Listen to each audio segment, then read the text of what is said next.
पूरा हम लोग 12th का कर रहे हैं एंड इसका ऑलमोस्ट जितना मैं क्लास में करा देती हूँ अराउंड 25% इसका हमारा वेटेज रहता है, बिकॉज हम लोग 12th के सारे चैप्टर्स में से सिर्फ और सिर्फ वो इम्पोर्टेंट टर्म्स और वो इम्पोर्टेंट टॉपिक्स पढ़ने वाले हैं जिसमें से 101% क्वेश्चन आते ही आते हैं। किसी भी टाइप का क्वेश्चन कोड होके आता है बट क्वेश्चन कोड होके आ जाता है। तो आज की क्लास में भी हम लोग सेम रूटीन फॉलो करने वाले हैं। हम लोग कुछ इंपॉर्टेंट टॉपिक्स पढ़ेंगे। लास्ट क्लास में हम लोगों ने कहाँ पे छोड़ा था, हमारा लिंकेज वाले टॉपिक के ऊपर छोड़ा था। लिंकेज हमने पढ़ा था, रिकॉम्बिनेशन पढ़ा था, बायोडाइवर्सिटी एंड कंजर्वेशन पूरा चैप्टर मैंने आप लोगों को पढ़ाया था। एक बार खुद से उसको रिवाइज करके देखा और डेटा जितना मैंने कराया था ये नहीं किया। यस मैम, कराए। है ना, तो अब तो कोई डाउट नहीं होगा ना उस चैप्टर में कि अभी भी लगता है कि नहीं हो पाएगा डेटा याद। मैम डेटा तो नहीं, वो लिंकेज वाले क्वेश्चन नहीं हो पाते, लिंकेज और रिकॉम्बिनेशन वाले। लिंकेज एंड रिकॉम्बिनेशन के बहुत सिंपल से क्वेश्चन होता है बेटा उसमें, तो उसके जब हम क्वेश्चन प्रैक्टिस करेंगे ना तब हो जाएगा।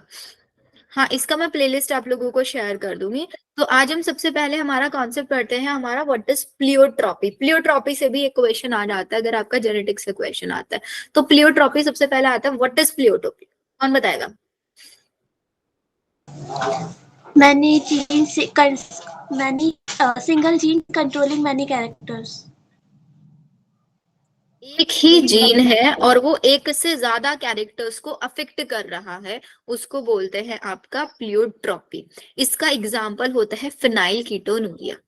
फिनाइल कीटोनूरिया के अंदर एक जीन के अंदर म्यूटेशन होता है। जो जीन कौन सा एंजाइम बना रहा होता है? Phenyl alanine hydroxylase. एक जीन के अंदर म्यूटेशन हुआ। अब ये जीन क्या करता है, इसी जीन की वजह से मेंटल रिटार्डेशन भी हो जाता है, हेयर रिडक्शन भी हो जाता है, स्किन पिगमेंटेशन भी हो सकता है। तो एक से ज्यादा कैरेक्टर्स को अफेक्ट कर रहा है, that's why we are calling this is the concept of pleiotropy. ठीक है, नेक्स्ट बहुत क्वेश्चन आता है हैंकिंग के ऊपर। क्या बताया था हैंकिंग ने? Nuclear structure, X body. Nuclear structure. हाँ, इन्होंने क्या बोला था, इन्होंने एक स्पेसिफिक स्ट्रक्चर दिया था ऑल थ्रू द स्पर्मेटोजेनेसिस, मतलब कुछ इंसेक्ट्स के अंदर इन्होंने बोला था कि भाई क्या होता है, 50% जो है वो sperm received this structure after spermatogenesis. 50% sperms के अंदर वो कोई स्ट्रक्चर है, वो एक्स स्ट्रक्चर क्या है, वो एक्स बॉडी है। और उसी एक्स बॉडी को बाद में जाके क्या बोल दिया गया? X chromosome. एक्स क्रोमोसोम की 50% इंडिविजुअल्स के अंदर स्पर्मेटोजेनेसिस से आता है, वेरस जो बाकी 50% है उन स्पर्म्स के अंदर ये नहीं होता। वो तो सिंपल है ना, बिकॉज एक्स वाई बनता है, एक्स वाई में से 4 स्पर्म बनते हैं, 4 स्पर्म में से आपके 2 के पास एक्स होता है और 2 के पास वाई होता है। तो out of the 4 2 has X chromosome and out of the 4 2 has Y chromosome, इसलिए बोल रहे हैं 50% के अंदर है, 50% के अंदर नहीं है। हैंकिंग ने इसको नाम दिया था क्या? X body. बट ये इसको एक्सप्लेन नहीं कर पाए थे कि इस एक्स बॉडी का, इस एक्स क्रोमोसोम का क्या सिग्निफिकेंस है, इन्होंने हमको कुछ नहीं बताया था। क्लियर? मैम इसमें स्लाइड दिखा दो उसे। देखो हैंकिंग के ऊपर क्वेश्चन आ मैम जाता है। इसमें मतलब हमें नोट क्या क्या कर सकते हैं अगर इम्पोर्टेंट लिखना हो जिससे क्वेश्चन आ सकता है, तो सिर्फ यही नोट करूँ कि हैंकिंग ने एक्स बॉडी के बारे में बताया था? हैंकिंग ने एक्स बॉडी के बारे में बताया था 1891 में। प्लियोट्रॉपी का एग्जांपल है फिनाइल कीटोनूरिया। डायरेक्ट क्वेश्चन है। ओके, ठीक है, चलो लिख लिया सबने ये? Yes ma'am. नेक्स्ट आ जाता है हमारा हैप्लॉइड डिप्लॉइड सेक्स डिटर्मिनेशन। ये आपका किसके अंदर देखा जाता है? हनी बी के अंदर देखा जाता है। कौन इस कॉन्सेप्ट को एक्सप्लेन करेगा? इसके ऊपर भी एक क्वेश्चन आता है, कौन एक्सप्लेन करेगा इसको? दिया, आप करोगे? दिया, आरिफ? मैम इसमें ड्रोन्स बनते हैं ना? आरिफ, निगम? मैम जो हैप्लॉइड होते हैं वो Yes, ड्रोन बन जाते हैं और डिप्लॉइड जो वो फीमेल बन जाती है, फीमेल क्वीन।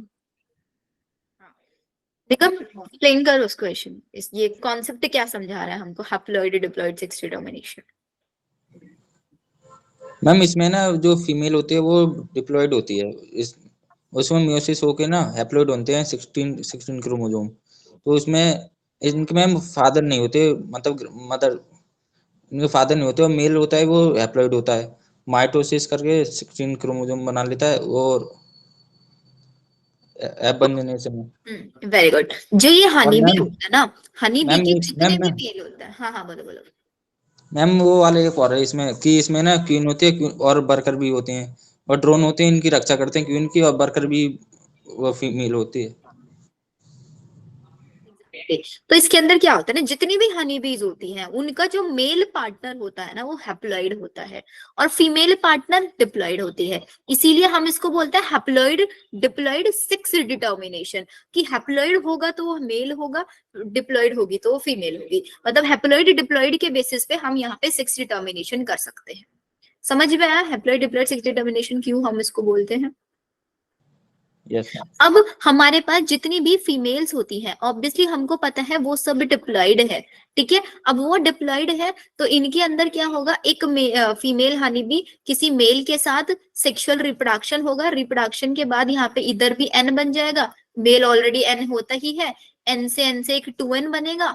इस 2n में जो हमारा ये जाइगोट बना, इस जाइगोट के अंदर क्या होगा अगेन, ये जाइगोट क्या कहलाएगा, ये आपका माइटोसिस होगा, मियोसिस होगा, मियोसिस होगा मैम। मियोसिस होगा इसके अंदर मियोसिस हुआ, ठीक है। और मियोसिस होने के बाद इसमें जो इंडिविजुअल बनेगा एन बन रहा है, एन बनेंगे ना सब, यस एन बनेंगे। तो ये कुछ एन तो क्या होते हैं आगे जाके मेल में कन्वर्ट हो जाते हैं और कुछ एन आगे जाके फर्टिलाइज करके वापस से 2n बना लेते हैं।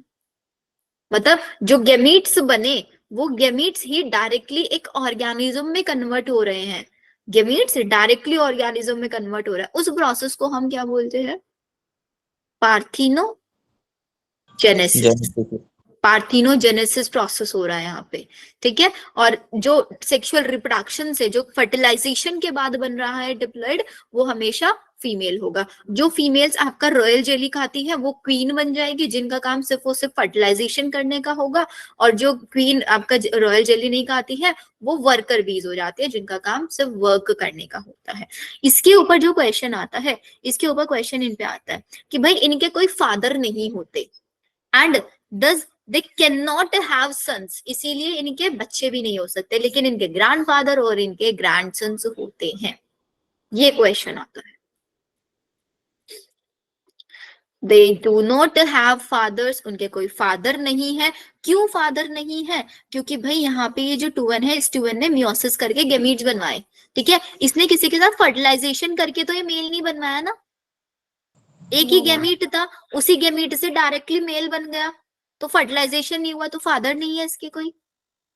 अब ये मेल आगे जाके किसी के साथ फर्टिलाइज करेगा, तो फर्टिलाइज करने के बाद इसका कभी सन नहीं होगा।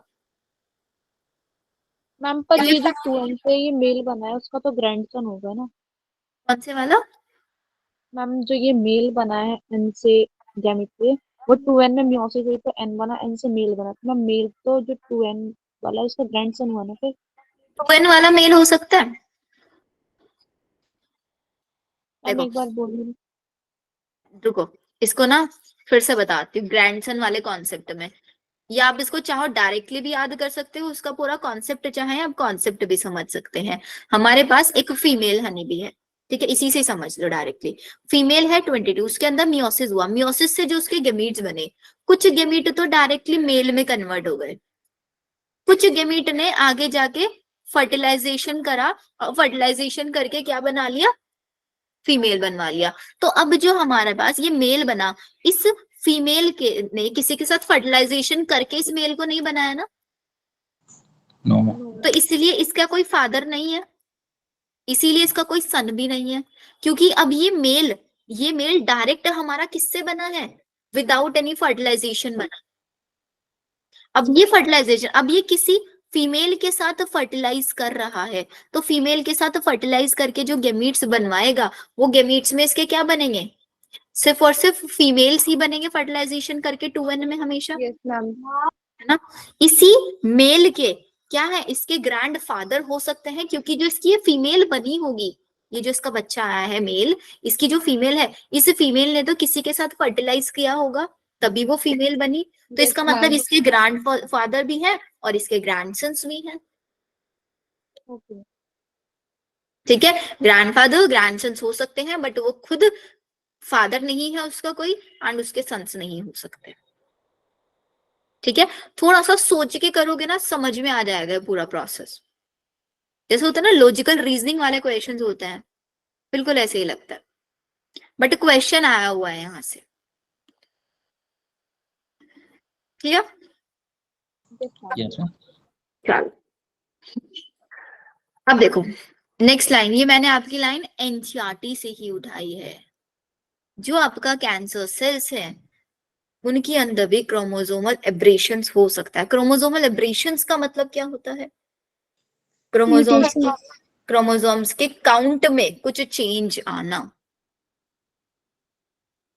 या उनके अंदर कोई म्यूटेशन होना। ठीक है, म्यूटेशन आपका एक सिंगल बेस पेयर को अगर चेंज कर रहा है तो उसको बोलेंगे हम पॉइंट म्यूटेशन। पॉइंट म्यूटेशन का एग्जांपल सिकल सेल एनीमिया। और एक single base sickle pair cell जब एनीमिया। डिलीट होता है तो पूरी फ्रेम चेंज करा देता है। Yes ma'am. Single delete insertion, उसी की वजह से फ्रेम शिफ्ट म्यूटेशन हो सकता है। Frame shift mutation. ठीक है, अब मैंने यहाँ पे दो अलग केसेस लगाए, एक कलर ब्लाइंडनेस वाला केस और एक हीमोफीलिया का केस। इन दोनों ही केसेस में एक कॉमन चीज ये है कि ये दोनों ही रेयरली फीमेल्स के अंदर पाए जाते हैं। क्यों क्यों रेयर है ये फीमेल्स के अंदर? मैम इसमें फीमेल Linked disease कैरियर होगा हो मैम। जाती है। मैम क्योंकि अगर दोनों फीमेल में हमारा एक्स एक्स होता है तो अगर एक भी अफेक्ट होता है तो वो कैरियर हो जाती है, और मेल में हमारा एक ही एक्स होता है तो अगर एक अफेक्ट हो गया तो वो पूरा ही अफेक्टेड माना जाता है। बिकॉज ये दोनों डिसीज होमोजाइगस रिसेसिव हैं, ये नहीं बोल सकते हम होमोजाइगस रिसेसिव, यस बोल सकते हैं ना? तो अगर आंसर आएगा तो homozygous recessive heterozygous recessive options में ऐसा लिखा हुआ आएगा। Ma'am Yes. होमोजाइगस रिसेसिव लगा। होमोजाइगस रिसेसिव क्यों? क्योंकि भाई इनका जो अफेक्टेड जीन है क्रोमोसोम है वो किसके ऊपर, कौन से क्रोमोसोम पे है? एक्स क्रोमोसोम के ऊपर है। और फीमेल के पास हमेशा पता है हमारे पास दो एक्स क्रोमोसोम होते हैं, तो एक अफेक्ट हो भी गया चलो तो उसका काम दूसरे वाला कर लेगा। और वो बहुत रेयर होता है कि दोनों के दोनों ही अफेक्ट हो जाए। और अगर हमें दोनों अफेक्ट कराने हैं, दोनों किसी फीमेल को अफेक्टेड बनाना है, तो उसका केस है कि फादर कलर ब्लाइंड होना चाहिए, मतलब फादर अफेक्टेड होना चाहिए और मदर कैरियर होनी चाहिए। Yes ma'am. अगर ये नहीं है तो फीमेल कभी भी अफेक्ट नहीं हो सकती। दोनों में सेम है केस, कलर ब्लाइंडनेस में भी एज वेल एज हमारा हीमोफीलिया के अंदर भी। एनसीईआरटी लिख के देती है it occurs in about 8% of the male. अगर ये मेल के अंदर 8% में हो रहा है तो फीमेल के अंदर सिर्फ 0.4% में होगा। मैम हाँ जी बोलो हेट्रोजाइगस रिसेसिव का एग्जांपल। बेटा, हेट्रोजाइगस रिसेसिव तो कभी हो ही नहीं सकता, रिसेसिव तो हमेशा होमोजाइगस होता है। रीजन क्या है? अगर हमें देखो ना, अगर मेरे को किसी कैरेक्टर को रिसेसिव बनाना है तो रिसेसिव बनाने के लिए तो हमारे पास सिर्फ यही केस बचता है ना, स्मॉल टी स्मॉल टी। अगर मैंने इसको हेट्रो बना दिया तो ये रिसेसिव थोड़े ना रहा, ये तो डोमिनेंट बन गया। बताओ, डोमिनेंट के केस में हो सकता है होमोजाइगस डोमिनेंट या फिर हेट्रोजाइगस डोमिनेंट, बट रिसेसिव के केस में तो हेट्रो हो ही नहीं सकता। ठीक है ओके गुंजन? मैम। अब ये Yes, ma'am. बताओ, ये जो लाइन है 8% 0.4 वाली, ये कभी एनसीईआरटी में आपने नोटिस की थी line? Yes ma'am. Yes ma'am, Yes, उसका एमसीक्यू भी करा था। नोट्स में लिखी है? नहीं लिखी है तो उसको यस लिख लो। मैम, देखिए डायरेक्ट मैम लिखी है। आपका स्टेटमेंट वाला क्वेश्चन आ जाता है यहाँ से। Daughter will not normally B colour blind जब तक उसकी मदर कैरियर ना हो और फादर कलर ब्लाइंड ना हो। सिर्फ यही एक केस होगा तो डॉटर इफेक्ट होगी, नहीं तो नहीं होगी। सेम केस आपका हीमोफीलिया में कहाँ पे देखा गया था? क्वीन विक्टोरिया के अंदर ये देखा गया। क्लियर? मैम हाँ जी। मैम होमोजाइगस रिसेसिव बोलते हैं, तो इस रिसेसिव का यहाँ पे मीनिंग क्या होता है? रिसेसिव का मतलब रहता है बेटा वो वहां पे रिसेसिव कैरेक्टर शो करे। होमो का मतलब होता है दोनों के दोनों जीन्स अफेक्ट होने चाहिए, दोनों के मैम दोनों सेम है। होमो मतलब दोनों सेम है। और रिसेसिव कैरेक्टर वो दिखा रहा है, मतलब उसको एक ऐसा कैरेक्टर है हमारे पास जिसके सुपीरियर हमारे पास कुछ नहीं है, दोनों के दोनों हमारे पास रिसेसिव ही कैरेक्टर्स है। और वो कौन सा है हमारे पास, X6 फीमेल के अंदर। तो अगर एक अफेक्ट हो गया तो उसको दूसरा बचा लेगा, क्योंकि होमोजाइगस रिसेसिव वाली डिसीज है ये।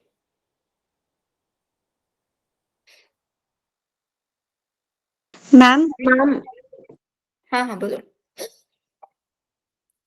मैम मुझे ना पेडिग्री में ना जैसे वो आता है क्वेश्चन की ऑटोसोमल रिसेसिव और ये सब एक्सीडेंट, मेरे को इसमें ना मतलब मैंने ट्रिक तो सीख रखी है बट मेरे को बहुत कंफ्यूजन हो रही है। और उसमें ये भी क्वेश्चन पूछता है कि उसका जीनोटाइप बताओ उनका, तो ये मेरे प्रैक्टिकल में भी है। तो आप एक बार बता दो मुझे कि कैसे बताएंगे कि वो सेक्स लिंक्ड है, ऑटोसोमल है या रिसेसिव डोमिनेंट है। बेटा इसका तो देखो वही ट्रिक होता है, 2 स्टेप्स हम फॉलो करते हैं। सबसे पहले स्टेप में हम ये पता कर लेते हैं कि ये आपका एक्स लिंक है या फिर ऑटोसोमल है। उसको पता करने का या नहीं, उससे पहले हम डोमिनेंट रिसेसिव पता कर लेते हैं कि अगर स्किपिंग है कहीं पे तो रिसेसिव, एक भी जनरेशन में स्किपिंग नहीं है तो वो डोमिनेंट। ठीक है, फिर हम देखते हैं फादर से, अगर फादर से हमारे पास एक बार रिपीट करना पहले वाला पॉइंट। देखो मैंने ना 2 स्टेप्स बताए यहाँ पे होता है, चलो इसी में समझा देती हूँ मैं। नेक्स्ट क्वेश्चन यही आ गया, ये एनसीईआरटी का डायग्राम है आपका, पेडिग्री एनालिसिस दिया हुआ। पहला इन्होंने दिया हुआ ऑटोसोमल डोमिनेंट ट्रेट, किसके लिए, मायोटोनिक डिस्ट्रॉफी के लिए। और सेकंड केस इन्होंने दिया हुआ सिकल सेल एनीमिया। ये भी बहुत क्वेश्चन आता है, अगर आप लोगों ने देखा होगा तो सॉल्व किया होगा। तो हमारे मायोटॉनिक का आया था टेस्ट में। हाँ ये बहुत क्वेश्चन आता है। तो हमारे पास 2 स्टेप्स होते हैं, एक होता है स्टेप 1, तो स्टेप 1 में हमको फाइंड करना होता है कि हमारे पास जो ट्रेट दिया हुआ है, जो पेडिग्री दिया है, ये रिसेसिव है या फिर डोमिनेंट। ठीक है। फिर हम स्टेप 2 में पता कर लेंगे कि वो आपका एक्स लिंक है या फिर ऑटोसोमल। ऑटोसोमल है। अब डोमिनेंट रिसेसिव को पता करने का तो सिंपल तरीका है कि स्किपिंग और नॉट स्किपिंग से हम पता कर लेते हैं। Yes ma'am. एक्स लिंक और आपका ये ऑटोसोमल कैसे पता करता है, एक्स लिंक में पता करने के लिए हमारे पास तरीका होता है कि जो हमारे फादर है, फादर से हमेशा सिर्फ डॉटर इफेक्ट होनी चाहिए, तब वो एक्स लिंक है। मतलब क्रिस क्रॉस इनहेरिटेंस हमको देखने को मिलना चाहिए। मदर है, मदर से सिर्फ सन इफेक्ट हो, अगर ये केस है तो वो एक्स लिंक है। लेकिन अगर ऐसा हो रखा है कि भाई हमारे जो फादर हैं, फादर से सन भी अफेक्ट हो रहा है और डॉटर भी, दोनों अफेक्ट हो रहा है, या फिर फादर से सन अफेक्ट हो रहा है, तो हम उसको ऑटोसोमल बोलेंगे। क्यों हम इसको ऐसे बोलते हैं, वो हम इसलिए बोलते हैं क्योंकि हमको पता है कि हाँ भाई हमारे पास जो फादर है और मदर है, इनके अंदर क्या होता है, फादर के गेमीट्स के अंदर 23 प्लस एक्स लिख ले इसको, या 22 प्लस एक्स करके लिख लेते हैं, 22 + 6। 22 प्लस एक्स और ये 22 प्लस एक्स। अब यहाँ पे एक्स वाई 22 प्लस वाई भी हो सकता है, कुछ भी हो सकता है ये इसको एक्स वाई भी दोनों ही लिख देती हूँ मैं यहाँ पे। ठीक है, तो आप इसको ऐसा समझो कि हमारे पास जो नया जाइगोट बनेगा उसके अंदर हमको क्या बनाना होता है, 44 प्लस, या तो वो एक्स बनेगा या फिर वो आपका 44 प्लस मतलब x6 बनेगा, या फिर 44 प्लस xy बनेगा, दोनों में से एक केस बनेगा। ये बन गया तो वो डॉटर बन गई, ये बन गया तो सन बन गई। तो ये जो 44 है, तो भाई फादर और मदर दोनों से ही आ रहे हैं ये तो ऑटोसोमल वाले। 22 ये ऑटोसोम्स क्रोमोसोम्स होते हैं ना, यस मैम। दोनों से ही आ रहे हैं। तो हमारे पास यहाँ पे न्यू क्या है कि भाई x6 है, कि मदर से एक x आ रहा है, फादर से एक x आ रहा है या y आ रहा है, उस पर डिपेंड करेगा। तो अगर हमारा जो ये पेडिग्री है, इस पेडिग्री के अंदर कोई ऐसी डिसीज है जो इन ऑटोसोम्स के अंदर है, तो वो ऑटोसोम्स के अंदर है, तो वो फादर से सन डॉटर दोनों में किसी में भी जा सकती है ना। Yes ma'am. अगर वो हमारी या तो एक्स पे है या वाई पे है, यहाँ पे वेरी करेगा कि भाई अगर फादर के वाई क्रोमोसोम के ऊपर है तो वो ऑब्वियसली किसके अंदर जाएगा, फादर से सन के अंदर ही जाएगा। और अगर ये एक्स वाला हम देख रहे हैं, बिकॉज हम इसको वाई लिंक नहीं बोल रहे हैं, इसीलिए एक्स लिंक बोल रहे हैं। क्यों एक्स लिंक बोल रहे हैं कि भाई यहाँ पे डिपेंड करेगा कि अगर फादर से जा रही है, फादर से सिर्फ और सिर्फ डॉटर के अंदर जाएगी, डिसीज। और मदर से, क्योंकि जो हमारे पास सन बनता है उसके अंदर वाई क्रोमोसोम तो फादर से आता है, ये एक एक्स किससे आता है? मदर मदर से। तो इसका मतलब मदर अगर से। हमारी मदर अफेक्टेड है तो 101% सन अफेक्ट होना चाहिए ना, यस मैम। Yes, ma'am. क्योंकि एक्स है उसके पास और वही मदर से आ रहा है। और अगर हमारा फादर अफेक्टेड है, फादर के पास भी एक ही एक्स क्रोमोसोम है और वही एक्स क्रोमोसोम अफेक्टेड है, वो हमारी डॉटर के अंदर जाएगा, तो डॉटर या तो कैरियर बन जाएगी या फिर अफेक्टेड बन जाएगी। दो केस हो सकते हैं। Yes ma'am. तो जो कंफ्यूजन बच्चों को होता है वो कैरियर और अफेक्टेड वाले केस में हो जाता है। जैसे कि अगर हम ये वाला केस देखें, यहाँ पे हमको ये सर्कल कौन दिखा रहा है? सर्कल मेल है या फीमेल है? फीमेल। फीमेल। और तो हमारे पास यहाँ पे फीमेल अफेक्टेड है, ठीक है। तो ये हमारे पास इनके बीच में मैटिंग हुआ, इससे हमारे पास 1 2 3 4 इनके ऑफस्प्रिंग्स आए। तो 4 में से अब इन दोनों की तो शादी हुई नहीं, तो इनके अंदर तो हम नहीं देख सकते, तो या तो मैं इसमें देखूंगी या फिर मैं इसमें देखूंगी, एक में देखूंगी ना। तो चलो मैं इसमें देख लेती हूँ कि हमारे पास यहाँ पे फीमेल अफेक्टेड थी। फीमेल से कौन अफेक्टेड हो रहा है? देखो इधर सन भी अफेक्ट हो रहा है, इधर फीमेल भी अफेक्ट हो रही है, तो इसका मतलब ये ऑटोजोमल। ऑटोसोमल। ऑटोसोमल हुआ। फर्स्ट जनरेशन अफेक्टेड है, सेकंड जनरेशन अफेक्टेड है, थर्ड जनरेशन भी अफेक्टेड है। तो ये कैसा हुआ trait? Autosomal dominant.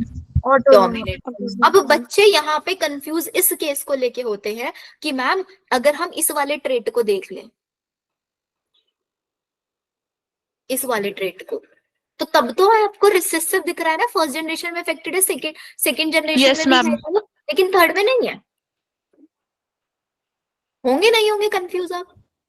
Yes ma'am. तो इस केस में आप लोग क्या कर सकते हैं? आप एक चीज देखो, फादर मतलब फीमेल अफेक्टेड है, फीमेल से मदर और ये जो इनके जो हुआ मेल, यहाँ पे मेल अफेक्टेड नहीं है, और फिर मेल की शादी किससे हुई? एक नॉर्मल फीमेल से हुई, तो ऑब्वियसली दोनों के दोनों अनअफेक्टेड है, तो नेक्स्ट जनरेशन में तो जाएगा ही नहीं जाएगा, वहां पे तो स्टॉप हो गया ना हमारा इनहेरिटेंस।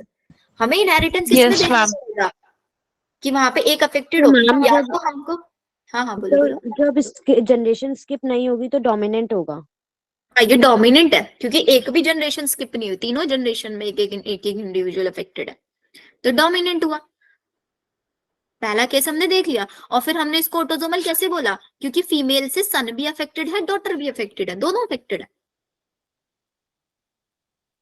ये इसलिए Okay, ma'am. ऑटोसोमल हो गया। सेकंड वाला केस देख लो, सेकंड वाले केस में हमारे पास फर्स्ट जनरेशन में कोई अफेक्टेड नहीं है, सेकंड में अफेक्टेड है, तो डायरेक्टली मैंने इसको लिख दिया रिसेसिव। एक जनरेशन स्किप हो गई, नहीं हो गई? Yes ma'am. अब आप बोलोगे मैम फर्स्ट जनरेशन में तो कोई अफेक्टेड नहीं है, सेकंड जनरेशन में अफेक्टेड है, तो हम कैसे पता करें एक्स लिंक है कैसा है? आप देख लो ना, अफेक्टेड मेल और फीमेल दोनों है, तो डायरेक्टली इसको क्या लिख दोगे? ऑटोसोमल। एक बार सेकंड वाले केस का रिसेसिव बताना, कैसे बताया आपने? फर्स्ट जनरेशन देखा आपने, ये जो हमारे पास ये अलग अलग दिखाता है ना, ये हमारे पहली जनरेशन, ये लाइन सेकंड जनरेशन, ये थर्ड जनरेशन। तो आप ये देख लो फर्स्ट जनरेशन में कोई अफेक्टेड नहीं है, नहीं है ना, सेकंड जनरेशन में अफेक्टेड है और थर्ड में भी अफेक्टेड है, तो फर्स्ट जनरेशन तो स्किप हो गई ना, इसलिए रिसेसिव है। एक भी अगर स्किप हुआ वो रिसेसिव, और दोनों अफेक्टेड है सेकंड जनरेशन में, तो इसका मतलब ये ऑटोसोमल होगी। Autosomal. Clear? Yes ma'am. Yes, ma'am. Alisha कोई डाउट है? No ma'am. चलो ये हमारा हो गया। अब ये वाला केस मेरे को बताओ, इस वाले केस पे बच्चों आपने देखा होगा बहुत क्वेश्चन आता है। मैम हाँ जी। मैम पीछे वाला जो केस था उसमें ऑटोजोमल रिसेसिव वाला, मैम अगर पहले में दोनों एक अनअफेक्टेड है मेल और फीमेल, तो मैम सेकंड जनरेशन में एक तो अनअफेक्टेड होना चाहिए ना। देखो ना अगर क्रॉसिंग करवाएंगे मैम, कितने ऑफस्प्रिंग है, देखो ना 1 2 3 4 5, 5 में से 2 अफेक्टेड है, 3 नॉन अफेक्टेड है। मैम अगर मदर को कैरियर मानेंगे, फादर को अनअफेक्टेड, फिर भी मैम नहीं हो पाएगा, या तो मदर वो सेकंड जनरेशन में एक कैरियर होना चाहिए। यहाँ पे ये केस हो सकता है ना कि जो हमारी मदर है वो कैरियर हो सकती है। मैम कैरियर ही मान के किया ना मैंने भी। तो मैम कैरियर मान के भी करेंगे तो यहाँ तो मैम एक्स एक्स मतलब कैरियर ही बनना चाहिए था ना, कौन से वाला बनना चाहिए था कैरियर? जो फीमेल अफेक्टेड जो second generation. Second dominant generation रहता है ना, रिसेसिव डोमिनेंट रहता है, तो अगर सिंगल भी आएगा तो वो अफेक्टेड होगा वो। तो सेकंड केस की बात कर रहा है गुंजन,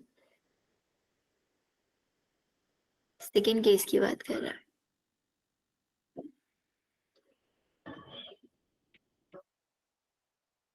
सिकल सेल एनीमिया में होता क्या है?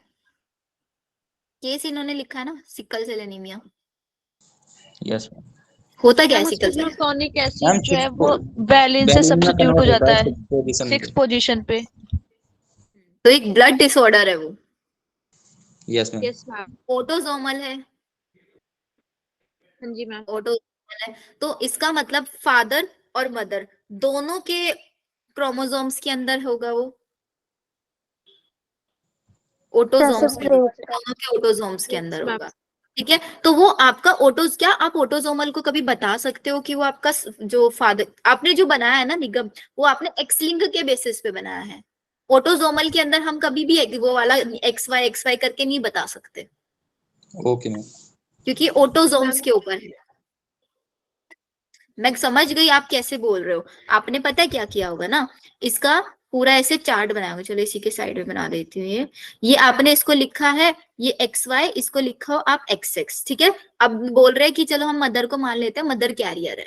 ठीक है, तो इससे हमारे पास बना ये एक्स एक्स डैश, इसको मान लेते हैं, और ये हमारे पास इधर से एक्स आया और वाई। तो चलो हमारा जो सन है वो तो अफेक्टेड हो गया, डॉटर भी हमारी, लेकिन डॉटर तो आप बोल रहे हो कैरियर बनेगी, डॉटर तो अफेक्टेड नहीं होनी चाहिए ना, क्योंकि डॉटर तो अफेक्ट सिर्फ कब होगी, सिर्फ किस जब केस दोनों में? क्रोमोसोम दोनों फादर, अफेक्टेड। फादर अफेक्टेड होगा।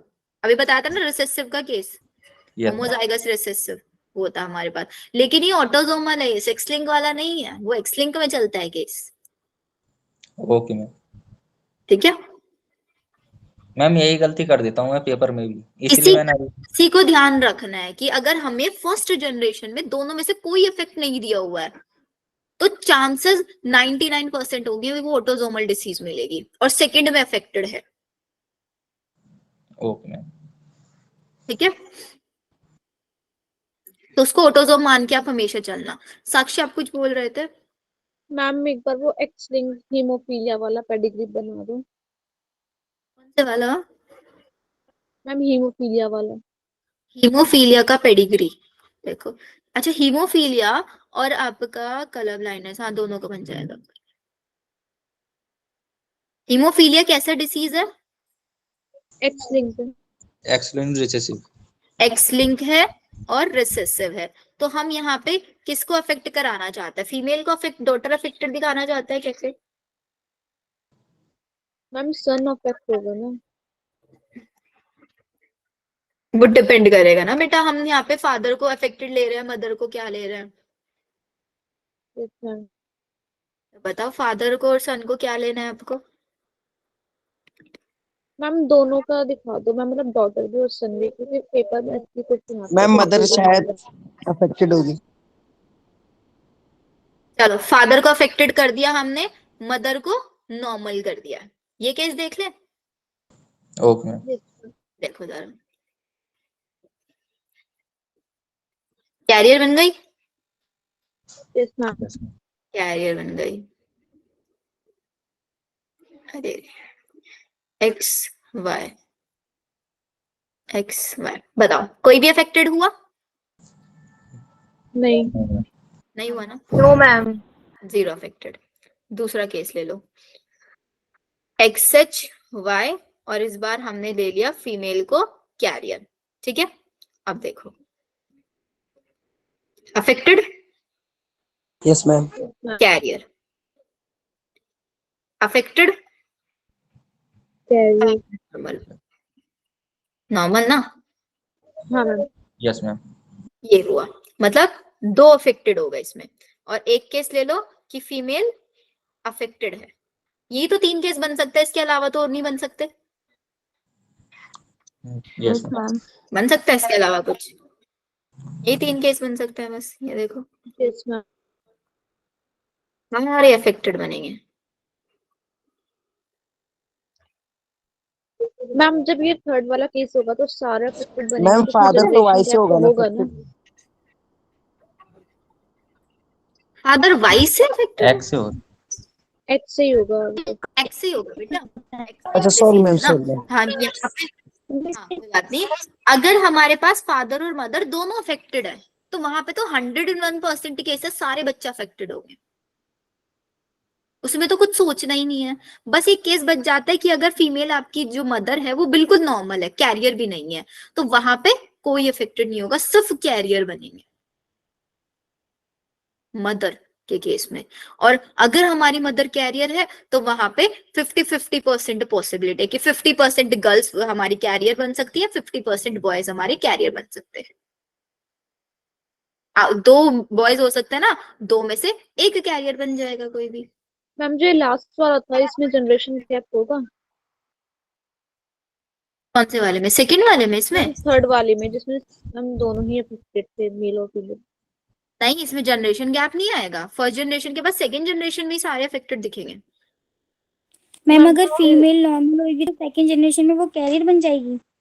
अगर फीमेल क्या होगी, नॉर्मल होगी नॉर्मल तो होगी, सेकंड कैरियर। ये आपका यहाँ पे फीमेल नॉर्मल थी, इधर हमारे पास दो फीमेल्स कैरियर बन गई हैं। अब ये डिपेंड करेगा इन कैरियर फीमेल्स की शादी किसी अफेक्टेड मेल से हो रही है या नॉर्मल मेल से हो रही है, वो डिपेंड करेगा ना। अब इनकी नेक्स्ट जनरेशन किस पे डिपेंड करेगी, इनका पार्टनर कैसा होगा। Yes ma'am. क्लियर? अब बताओ, ये सिकल सेल एनीमिया वाला डायरेक्ट डायग्राम दे देते हैं आपको ये, और फिर आपसे क्वेश्चन पूछते हैं। तो देखो GAC CTC सिर्फ क्या हुआ, एक ही जगह पे थाइमिन। थाइमिन रिप्लेस हो गया, एक ही जगह पे T रिप्लेस हो गया। तो यहाँ पे mRNA बनना क्या चाहिए था, GAG mRNA बनना चाहिए था, लेकिन बन गया क्या, जी UG बन गया। अब अगर मैं आपसे पूछूं ऊपर वाले और नीचे वाले में से कौन से वाला कोडिंग सीक्वेंस है, which is coding sequence? Ma'am ऊपर वाला। दोबारा बोलना मैम क्वेश्चन। मैंने बोला mRNA बन गया है हमारे पास GAG, तो इन दोनों में से अपर स्ट्रैंड लोअर स्ट्रैंड में से कौन सा कोडिंग सीक्वेंस है? ऊपर वाला। मैम ऊपर वाले के तो नीचे बिल्कुल वाला नहीं सेम, होगा। ऊपर वाले के तो बिल्कुल सेम बन रहा है, GAG के GAG यहाँ पे। नीचे वाला होगा ना, क्योंकि हमारा कोडिंग सीक्वेंस जो होता है वो अलग बनता है आरएनए के। सिकल सेल में तो लेकिन डिफरेंट है वो। हाँ, सिकल सेल वो तभी बना ना क्योंकि एक ने रिप्लेस कर दिया T को, single gene mutation, single base पे। लेकिन आपने क्वेश्चन क्या पूछा? मैंने क्वेश्चन ये पूछा कि भाई ये जो mRNA बना है हमारे पास, ये mRNA कैसे बनता है, ट्रांसक्राइब होके बनता है ना। मैं आप लोगों का ट्रांसक्रिप्शन चेक करना चाह रही हूँ यहाँ पे, तो ट्रांसक्राइब होके बना है। तो यहाँ पे कोडिंग सीक्वेंस के जैसे ऊपर वाले स्ट्रैंड ने वर्क किया है या नीचे वाले स्ट्रैंड ने वर्क किया है, मेरा ये क्वेश्चन है। मैम नीचे कोडिंग स्टैंड तो कोडिंग जैसा सेम टू सेम आ जाता है तो वही तो कोडिंग हाँ, होता है। वही कोडिंग होता है। एग्जैक्टली कोडिंग का मतलब ये नहीं होता कि वो कोड कर रहा है, कोडिंग का मतलब है हमारे ने जो बन के आया है बिल्कुल उसी के जैसे कोड दिखा रहा है। तो कोडिंग स्ट्रैंड है हमारा कौन सा, ऊपर वाला। ऊपर वाला ही तो है। ऊपर वाला कोडिंग स्ट्रैंड है और नीचे वाला नॉन कोडिंग स्ट्रैंड है। तो इसका मतलब हमने ट्रांसक्राइब किसको कराया है, नीचे वाले को कराया है। नीचे वाले। मैम टेम्पलेट भी तो बोल सकते हो कि टेम्पलेट स्टैंड नीचे वाले को। हाँ, नीचे वाला टेम्पलेट स्ट्रैंड है, ऊपर वाला नॉन टेम्पलेट स्ट्रैंड है। तो यहाँ मैम पे सही अपने तो बोला कॉन्सेप्ट था हमने। क्लियर रखने हैं, कॉन्सेप्ट क्लियर रखने हैं। हाँ आपने सही बोला था, बट बाकी बच्चे कंफ्यूज थे ना उस चीज को लेके। ठीक है, तो जो आपका क्वेश्चन ये पूछा जाता है कि जो ये म्यूटेशन हुआ ये कोडिंग स्ट्रैंड में हुआ या नॉन कोडिंग स्ट्रैंड में हुआ? कोडिंग स्टैंड में हुआ। कोडिंग स्ट्रैंड में हुआ। ठीक है, चलो ये आ गया। इसकी जगह पे ग्लूटामिक आना चाहिए था, उसकी जगह पे वेलिन आ गया। कौन सी पोजीशन पे, 6th पोजीशन पे। क्लियर, कोई कंफ्यूजन नहीं, कुछ नहीं। ये याद रखना GAG था पहले, फिर GTG बन गया, GAG था कब बन गया GUG। ठीक है, अब आ जाते हैं हम रिप्रोडक्शन यूनिट का सबसे इंपॉर्टेंट टॉपिक इनफर्टिलिटी, जिसके ऊपर एक क्वेश्चन आता है। और वो क्वेश्चन ये आता है, आपको टेक्निक्स के नाम दे देते हैं और उसमें से पूछ लेता है कौन सी टेक्निक इन वाइट्रो वाली है। आता है ना बहुत क्वेश्चन ये। Yes ma'am. चलो, अब इनफर्टिलिटी का मतलब ये तो सबको पता ही है। रीजंस क्या होते हैं उसके, physical reason, disease, psychological, congenital, immunological, कुछ भी हो सकते हैं। अब इनफर्टिलिटी को ट्रीट करने के लिए हमारे पास कुछ टेक्निक्स हैं, जिन टेक्निक्स को हम बोलते हैं ART, असिस्टेड रिप्रोडक्टिव टेक्नोलॉजीज। इन वाइट्रो का मतलब होता है आउटसाइड द बॉडी या फिर लैब के अंदर कोई प्रोसेस कराना, और इन वाइवो का मतलब होता है बॉडी के अंदर कुछ प्रोसेसिंग कराना, नेचुरल नहीं, कुछ प्रोसेसिंग कराना। समझ रहे वाइट्रो वाइवो में डिफरेंस? Yes ma'am. तो अब हमारे पास इन वाइट्रो वाला कौन कौन सा है?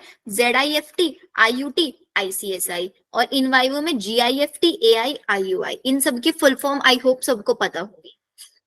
Yes ma'am. Yes ma'am. ठीक है, और कुछ अदर टेक्निक्स जैसे कि हमारे पास ICSI, intracytoplasmic sperm injection, artificial insemination है। GIFT आपने बताया हुआ है इन्होंने क्या होता है, गैमेट इंटरफेलोपियन। IUT क्या है? इंट्रा यूट्राइन इंसेमिनेशन, ये हमको पता है।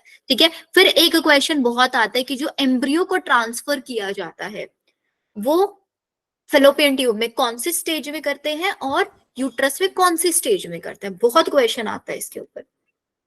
अगर अब उसको हाँ, अगर वो 8 ब्लास्टोमियर तक है तो उसको फेलोपियन ट्यूब में इंसर्ट करेंगे, जिसको हम बोलेंगे जाइगोट इंट्राफेलोपियन ट्रांसफर, कि हम जाइगोट को फेलोपियन ट्यूब में ट्रांसफर कर रहे हैं। लेकिन अगर मोर देन 8 ब्लास्टोमियर है तो इसका मतलब वो इम्प्लांटेशन वाली स्टेज तक पहुंच चुका है, तो उसको कहाँ पे करेंगे? यूट्रस में करेंगे, जिस टेक्निक को हम बोल देते हैं इंट्रा यूट्राइन ट्रांसफर। 8 ब्लास्टोमियर तक ZIFT होता है, मोर देन 8 ब्लास्टोमियर में इंट्रा यूट्राइन ट्रांसफर होता है, और ये ब्लास्टोमियर आउटसाइड द लैब बनवाए जाते हैं। इंट्रासाइटोप्लाज्मिक स्पर्म इंजेक्शन मतलब ओवा को निकाल लिया जाता है बॉडी से, स्पर्म को निकाल लिया जाता है, एंड उसमें इंजेक्शंस के थ्रू लैब में उनका फर्टिलाइजेशन कराया जाता है। फर्टिलाइजेशन करने के बाद उसको 8 ब्लास्टोमियर्स तक डेवलप कराया जाता है। फिर वो चेक किया जाता है कि फीमेल की फेलोपियन ट्यूब में अगर कोई प्रॉब्लम है तो उसको मोर देन 8 ब्लास्टोमियर तक वहीं पे ग्रो कराएंगे लैब में, और फिर उसको यूट्रस में डायरेक्ट ट्रांसप्लांट करेंगे, बिकॉज वो डिपेंड करता है कि फीमेल का जाइगो जो फेलोपियन ट्यूब है वो इनकैपेबल है अगर प्लास्टोमियर को या जाइगोट को फर्टिलाइज एग को रखने के लिए, तो उसको फिर आईयूटी करेंगे, और अगर उसका जाइगोट बिल्कुल सॉरी फेलोपियन ट्यूब नॉर्मल है तो उसके अंदर ZIFT करेंगे। ठीक है, यस मैम। क्वेश्चन आता है बहुत यहाँ से। फिर आता है एक क्वेश्चन आपका इस ड्रग्स के ऊपर, बहुत क्वेश्चन आता है। एक क्वेश्चन बन जाता है, आप लोगों ने खुद भी देखा होगा ड्रग्स के ऊपर तो, एंड डायरेक्ट क्वेश्चन क्या आता है? ड्रग या फिर उसका सोर्स क्या है, उसका इनटेक कैसे किया जाता है, उसका एग्जाम्पल्स एंड उसके एक्शंस क्या क्या होता है। अब इनको जल्दी जल्दी से पढ़ लो एक बार खुद से, सबके सब रीड करो फटाफट से।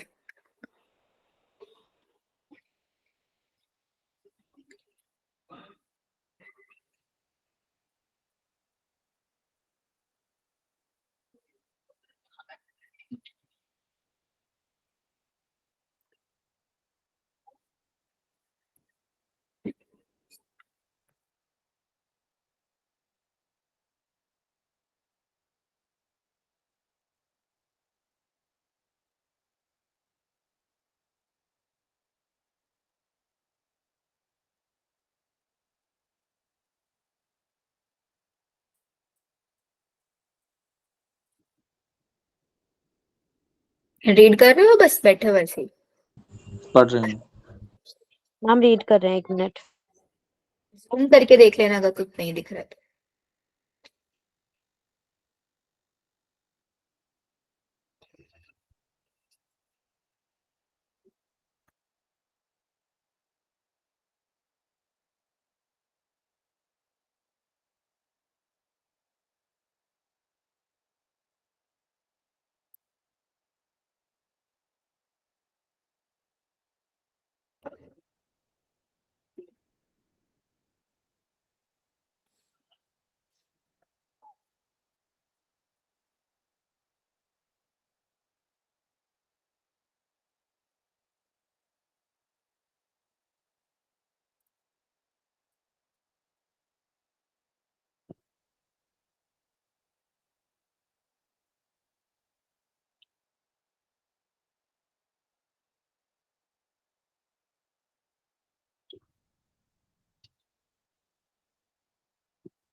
आगे समझ में? चलो तो फटाफट से आंसर करो। हेल्यूसिनोजेंस जो होते हैं वो कहाँ से लिए जाते हैं, उसका सोर्स क्या है? सब बोल सकता है। Hallucinogens, datura. Atropa belladonna and datura. ठीक है, याद रखना है। Cannabinoids, cannabis sativa. Cannabis sativa. कौन सी ड्रग है जो आपके सीएनएस को अफेक्ट करती है?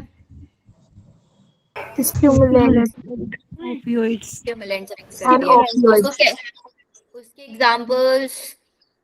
Morphine, heroin, meth, cocaine stimulants के एग्जांपल्स, स्टिमुलेंट्स के cocaine, coca, cocaine alcohol, coca alkaloid, heroin, मैक। crack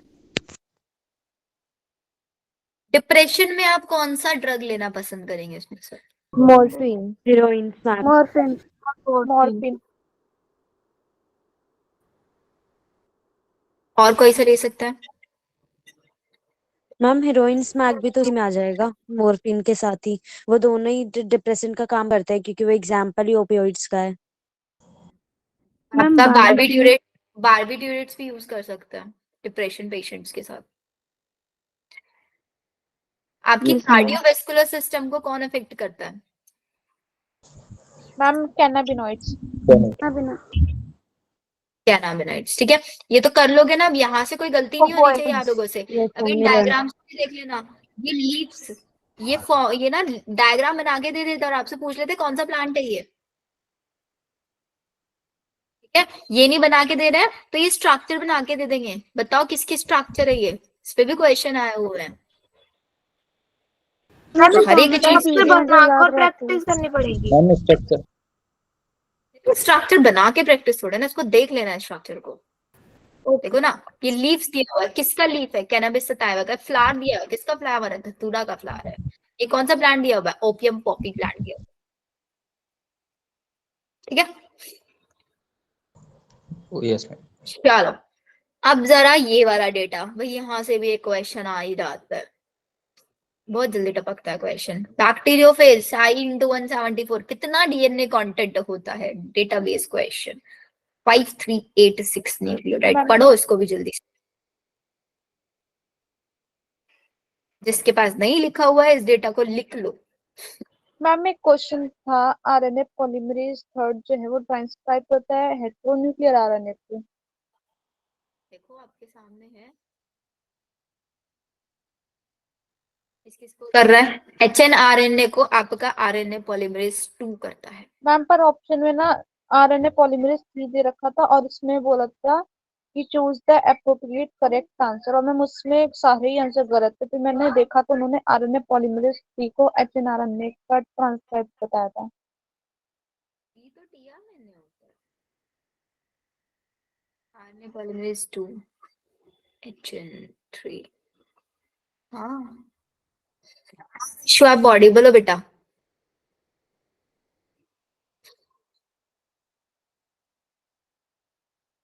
पढ़ो इसको जल्दी से।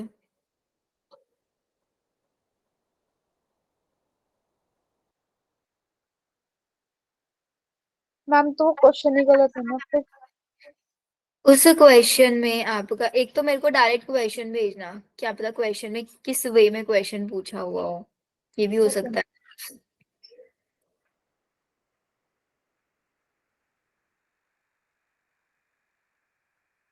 बट HNRNA का तो RNA पॉलीमरेज 2 ही करता है। 1 2 3 ऐसे याद रखना है। RNA HNRNA tRNA। HNRNA पता है ना, इसी से वो बनता है mRNA प्रोसेसिंग वाला। हाँ इसके मैम। अंदर से स्प्लाइसिंग और कैपिंग करके, स्प्लाइसिंग कैपिंग टेलिंग 3 प्रोसेस होता है इसके प्रोसेसिंग में।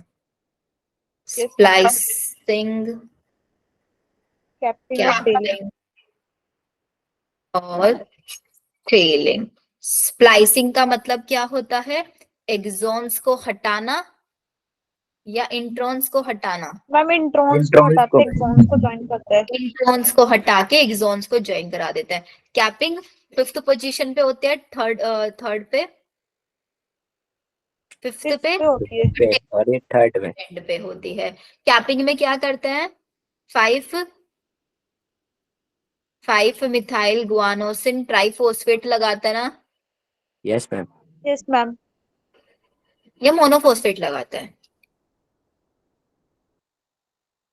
मैम ट्राइफॉस्फेट लगाते हैं। ट्राइफॉस्फेट। और टेलिंग में?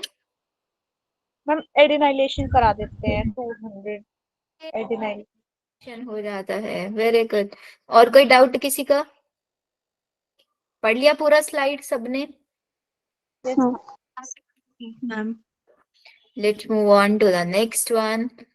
अब ये वाला डेटा भी बच्चों बहुत इंपॉर्टेंट है। इस डेटा में आपको पूरा डीएनए का ना स्ट्रक्चरिंग पता चलेगा कि आखिरकार डीएनए में, बिकॉज ये ना लिंकेज वाला क्वेश्चन है, किसके बीच में कौन सा लिंकेज होता है ये। तो structure of polynucleotide chain. Polynucleotide chain मतलब हमारा डीएनए पॉलीन्यूक्लियोटाइड, बहुत सारे न्यूक्लियोटाइड आपस में ज्वाइंट हैं, बहुत सारे न्यूक्लियोटाइड। एक न्यूक्लियोटाइड किससे मिलके बना होता है? 3 चीजों से मिलके बना होता है। Nitrogenous base, nitrogenous base 2 type से, प्यूरिन पिरिमिडीन। प्यूरिन को आप याद रखते हैं PUGA से, ग्वानोसिन एडेनिन, पिरिमिडीन में साइटोसिन थायमिन पाई कट से हम इसको याद रखते हैं। जो हमारे पास पेंटोज शुगर होता है वो राइबोज होता है आरएनए में, डीएनए में डीऑक्सीराइबोज होता है। सेकंड पोजीशन से ऑक्सीजन हटा देते हैं और एक हमारे पास फॉस्फेट ग्रुप होता है। फॉस्फेट को हटा दें, इन दोनों को मिला के हम न्यूक्लियो साइड बोल दे। ठीक है। प्यूरिन्स जो होते हैं वो डीएनए आरएनए दोनों में सेम होते हैं। साइटोसिन होता है डीएनए आरएनए दोनों के बीच में कॉमन। यूरासिल प्रेजेंट होता है आरएनए के अंदर और डीएनए के अंदर प्रेजेंट होता है। ठीक है। इसके ऊपर भी एक क्वेश्चन बन के आता है कि कौन सा पिरिमिडीन है जो आरएनए और उसमें डिफरेंशिएट करा के देता है हमको, यूरासिल और थायमिन। या फिर वो कौन सा नाइट्रोजिनस बेस है जो डीएनए आरएनए दोनों में कॉमन होता है? साइटोसिन दोनों में कॉमन होता है। ठीक है। कौन सा पिरिमिडीन है ये पूछ ले, और अगर प्यूरिन पूछ ले तो ग्वानिन बता दोगे ना? यस। पिरिमिडीन। Yes ma'am. चलो अब आता है नेक्स्ट। अब इन लाइंस को पढ़ो, जस्ट टेक 2 मिनट्स और इन लाइंस को पढ़ो एंड मेरे को बताओ क्या समझ में आया है।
या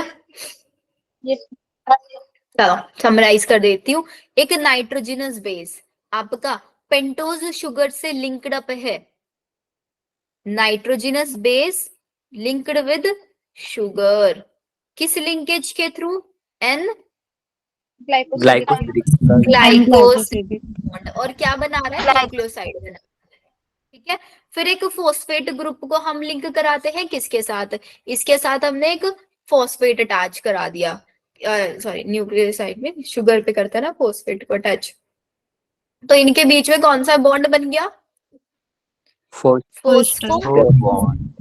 एस्टर। अब बच्चे यहाँ पे कंफ्यूज होता है, डाई एस्टर कर देते हैं। डाई एस्टर नहीं, सिर्फ फोस्फोएस्टर, क्योंकि हम लोग शुगर की, देखो शुगर की फर्स्ट कार्बन से हम नाइट्रोजिनस बेस लिंक कर रहे हैं और शुगर की 5th कार्बन से, देखो पेंटो शुगर थे 5 कार्बन, 5th कार्बन से हम फॉस्फेट अटैच करा रहे हैं। ठीक है। अब हम क्या कराएंगे, इन 2 न्यूक्लियोटाइड्स को अरे क्या हो गया, 2 न्यूक्लियोटाइड को, हमारे पास एक न्यूक्लियोटाइड बन गया है ना ये, इन दोनों न्यूक्लियोटाइड को आपस में लिंक कराएंगे, कौन से लिंकेज के थ्रू, 3,5 फोस्फोडाइएस्टर लिंकेज।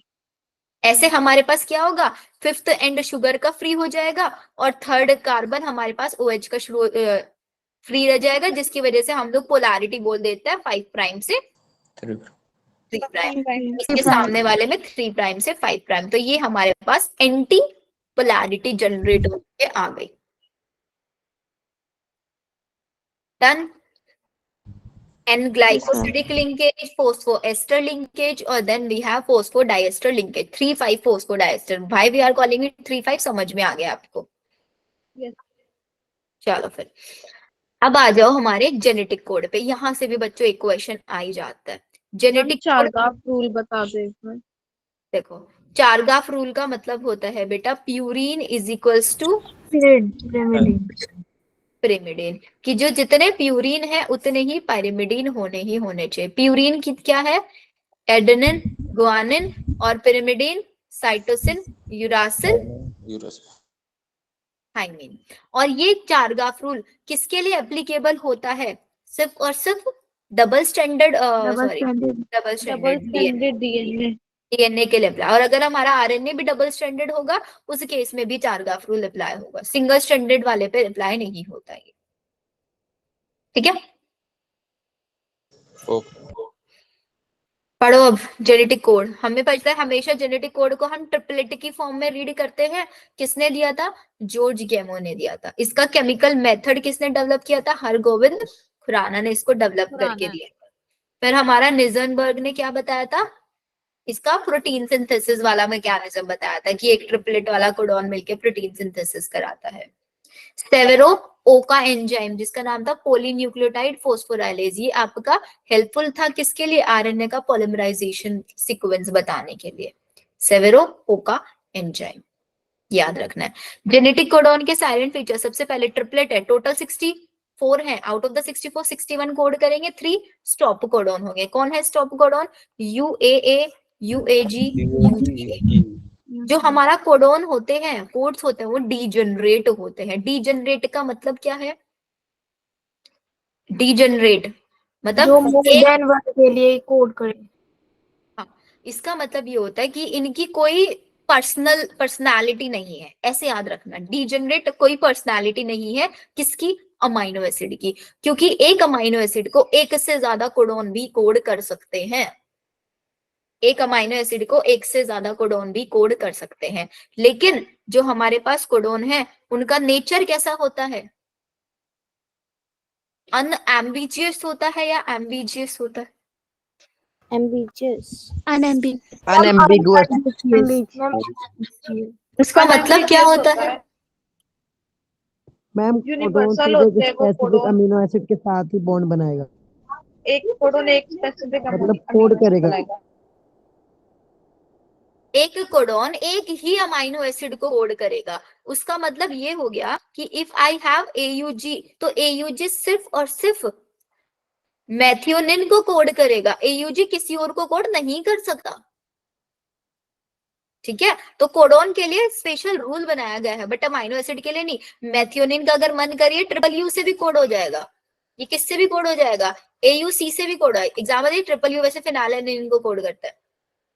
एक अमाइनो एसिड एक से ज्यादा कोडॉन के थ्रू कोड किया जा सकता है, बट 8 कोडॉन एक ही अमाइनो एसिड को कोड करेगा। हम जब भी कोडॉन को पढ़ते हैं एक कॉन्टिन्यूअस फैशन में पढ़ते हैं, बीच में कोई कॉमा पॉइंट कुछ नहीं लगाते, 3 की फॉर्म में हम उनको पढ़ते चले जाते हैं। कोड जो होते हैं वो बिल्कुल यूनिवर्सल होते हैं। जो कोड मतलब जितने भी एनिमल्स है अर्थ पे, हर किसी के अंदर अगर AUG मेथियोनिन करे तो हर किसी के अंदर सेम होगा, but it has some exception. क्या एक्सेप्शन है इसका, माइटोकॉन्ड्रिया के अंदर जो, बिकॉज माइटोकॉन्ड्रिया के पास खुद का अपना DNA होता है ना, उसके अंदर ये फॉलो नहीं होता। सेम कुछ प्रोटोजॉन्स के अंदर भी ये रूल फॉलो नहीं होता है। AUG के 2 फंक्शन है, स्टार्ट कोडॉन की तरह वर्क भी करता है और मेथियोनिन को भी कोड करता है। Yes ma'am. चलो अब पढ़ लेते हैं द लास्ट वन हमारे पास आज का, ह्यूमन जीनोम प्रोजेक्ट। पढ़ो अब इसको पूरा का पूरा फटाफट से।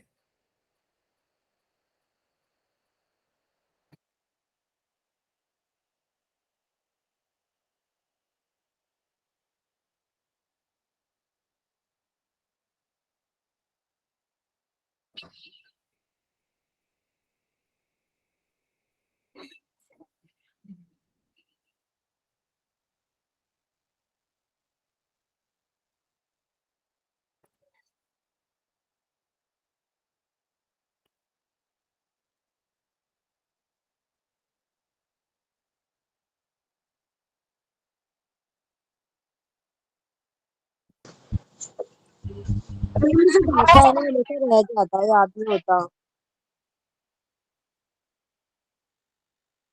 अलीफिया कुछ बोल रहे हो? कितनी बुक्स हैं, कितने पेजेस हैं, कितना अमाउंट लगेगा वो याद रखना है। मेथडोलॉजीज, ये डाटा बहुत बड़ा होता है।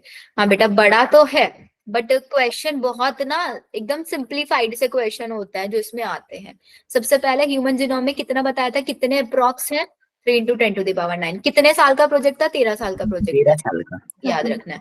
ठीक है, इसके अंदर क्या हुआ, कुछ नॉन ह्यूमन मॉडल ऑर्गेनिजम्स को भी सिक्वेंसिंग किया गया, मतलब जो ह्यूमन नहीं है एक टाइप से, जैसे बैक्टीरिया, ईस्ट, ऐसे ऐसे इन्होंने किया। मेथड क्या क्या यूज किए इन्होंने, पहला मेथड यूज किया कि भाई पूरा का पूरा डीएनए है उसको हम नहीं पढ़ सकते, हम क्या करा इन्होंने कि उस पूरे डीएनए में कुछ टैग्स बना दिए। डीएनए का वो पार्ट जो एक पर्टिकुलर जीन है जिसके अंदर अपने आप को एज ए आरएनए एक्सप्रेस कर पा रहा है, उसको कोड कर लिया उन्होंने, उसको बोल दिया एक्सप्रेस सीक्वेंस टैग। और उस पूरे के पूरे डीएनए में छोटे छोटे छोटे छोटे सीक्वेंसेस बना दिए कि ये सीक्वेंस कोडिंग वाला है, ये सीक्वेंस नॉन कोडिंग वाला है, उसको सीक्वेंस एनोटेशन। दो मेथड यूज किए इस पूरे प्रोजेक्ट को करने के लिए इन्होंने, सीक्वेंस और आपका सीक्वेंस टैग, मतलब टैग लगाए और सीक्वेंस कोडिंग। टैग किसका लगाए कि ये पार्ट है जो जीन की फॉर्म में आएगा, ये वो सीक्वेंस है जो कोडिंग है, ये सीक्वेंस है नॉन कोडिंग है। ठीक है, इसी में आपका बीएसी और वाईएसी, एक कोई एक स्टूडेंट पूछ रहा था last previous classes, ma'am BAC YAC कहाँ है, ये रहा बैक्टीरियल आर्टिफिशियल क्रोमोसोम, ये एक वेक्टर है जो आर्टिफिशियली प्रिपेयर किया गया था। इसके सेलेंट फीचर्स क्या क्या आए थे वो फीचर्स आप देख लो। इन्होंने देखा कि ह्यूमन जीनोम प्रोजेक्ट में इतने मिलियन बेस पेयर्स है, एवरेज जीन हमारे इतने हैं। हमारे पास एक सबसे बड़ा जीन है डिस्ट्रोपिन जो कि 2.4 मिलियन बेसिस से मिलके बना हुआ है। ठीक है, और टोटल जीन अप्रॉक्स कितने थे, 30,000 जीन थे। 99.9% जो बेसिस है वो हर किसी के अंदर सेम है, सिर्फ 1%, 0.1% आपका वेरी करता है।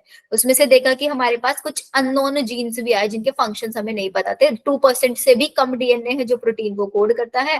क्रोमोसोम नंबर 1 सबसे लार्जेस्ट जीन उसके अंदर प्रेजेंट है जीन्स, और सबसे वाई में सबसे कम है।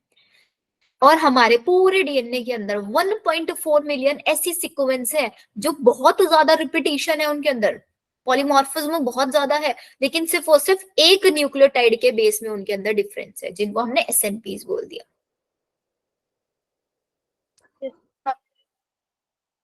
ठीक है, अलीशा इस डेटा को याद रखने के लिए अगेन वही शॉर्ट नोट जब बनाओगे उसमें लिख लो, बार बार पढ़ते रहो, याद हो जाएगा। या क्वेश्चन सॉल्व करने में याद हो जाता है डेटा हमको। ठीक है, मैम यस सिर्फ मैम। 0.1% की वजह से इतनी वेरिएशन है वर्ल्ड में। हाँ मगर सिर्फ 0.1% की वजह से, क्योंकि वो 0.1% ही कोडिंग वाला रीजन था। मैम अगर 1% वेरिएशन हो जाए तो मैम फिर तो पूरा वर्ल्ड ही डिस्ट्रॉय हो जाएगा। फिर तो सब कुछ ही चेंज हो जाएगा, एग्जैक्टली। लेकिन अगर चेंजेस ज्यादा बढ़ते चले जाएंगे ना तो कॉम्प्लेक्सिटी भी बढ़ती चली जाएगी। फिर किसी के अंदर कुछ डिसीज होगी, किसी के अंदर कुछ होगी, डिसीज के भी वेरिएशन बढ़ जाएंगे, तो हम नहीं बता पाएंगे कि भाई किसके अंदर क्या चल रहा है। मैम उससे इम्यूनिटी भी तो मतलब बढ़ेगी ना फिर। हो सकता है वो जो चेंजेस हो वो नेगेटिव डायरेक्शन में कम भी तो हो सकती है, इम्यूनिटी का कुछ नहीं यस है। मैम। ठीक है, तो ये आपका प्रॉपर यहाँ तक हो गया। तो आज की क्लास में हम लोगों ने क्या किया, एक बार फटाफट से उसको समराइज कर लो फटाफट से। सबसे पहले हम लोगों ने प्लियोट्रॉपी के बारे में पढ़ा। ठीक है, प्लियोट्रॉपी के बाद मैंने आप लोगों को कलर ब्लाइंडनेस और हीमोफीलिया के बारे में बताया। फिर हमने sickle cell anaemia, sickle cell anaemia का हमने वो पेडिग्री देखा और उसका पूरा वो देखा कि एग्जैक्टली होता कैसे है। क्लियर। फिर उसके बाद हम लोगों ने क्या किया, कंटेंट क्या पढ़ा उसके बाद? मैम पहले हैप्लॉइड डिप्लॉइड सेक्स डिटरमिनेशन, हाँ, उसके बाद सेक्स डिटर्मिनेशन पढ़ा, हैप्लॉइड डिप्लॉइड वाला हमने पढ़ा। पेडिग्री उसके बाद एनालिसिस, पेडिग्री एनालिसिस के बारे में हम लोगों ने पढ़ा। फिर ma'am autosomal recessive, sex linked आज की क्लास में हमारा जो टारगेट हमने पढ़ा इनफर्टिलिटी, है उसमें हमने सबसे ज्यादा हमने जेनेटिक्स यूनिट पे फोकस किया है। पूरा का पूरा ह्यूमन जीनोम प्रोजेक्ट हमने पढ़ लिया है, सारी चीजें। अब नेक्स्ट क्लासेस में हम लोग क्या क्या करने वाले हैं, ये आपका पूरा वो माइक्रोब्स वाला चैप्टर का है, कुछ कुछ डेटा इसको हम कवर अप करेंगे। अभी आगे की स्लाइड्स मैंने अभी अपडेट नहीं किया है, वो अपडेट हो जाएंगी। तो विल ट्राई कि हम इसी सीक्वेंस में हम अपना पूरा 12th का रिविजन करते रहेंगे। हमारा ये जो रिविजन चलेगा, थर्सडे है, फ्राइडे, सैटरडे, आई थिंक कल हम एक काम करते हैं, कल हम लोग कल हमारी क्लास होती है ना, हाँ कल हमारी क्लास होती है, तो कल हम एक एफएसटी प्रैक्टिस करेंगे और संडे सैटरडे में I take your test. Yes ma'am, okay yes अब आपकी ड्यूटी है कि आप लोग पूरा का पूरा अच्छे से रिवीजन करके आओगे, बिकॉज मैंने मैक्सिमम चीजें आप लोगों को करा दी है सारे चैप्टर्स। एफएसटी जो कल जो होगा वो सिर्फ बायो का होगा ना मैम वैसे भी फिर जो याद नहीं होगा वो क्वेश्चन के थ्रू रिवाइज हो जाएगा ना, कुछ फिर वो जो बच याद जाएगा नहीं वो होगा। क्वेश्चन के थ्रू रिवाइज हो जाएगा। ठीक ओके है मैम। अच्छा, कल सिर्फ 12th का करोगे एफएसटी है कि 11th 12th दोनों का करके देखें? मैम सिर्फ 12 चलो ठीक है, सिर्फ 12th का हम कल एफएसटी प्रैक्टिस करेंगे, तो उसी अकॉर्डिंग आप लोग रिवीजन करके आना। हाँ, अटेंडेंस में भेज रही हूँ बच्चों, बस अभी रुक जाओ, बहुत सारे बच्चे आई नो लीव कर गए हैं। एंड बच्चों मेक श्योर सबके सब अटेंडेंस मार्क कर देना, बिकॉज ये अटेंडेंस आप लोगों के लिए बहुत इंपॉर्टेंट है। मैम मैम अभी आप मतलब स्टार्टिंग के डेज में 12th का सिलेबस रिवाइज कराओगे,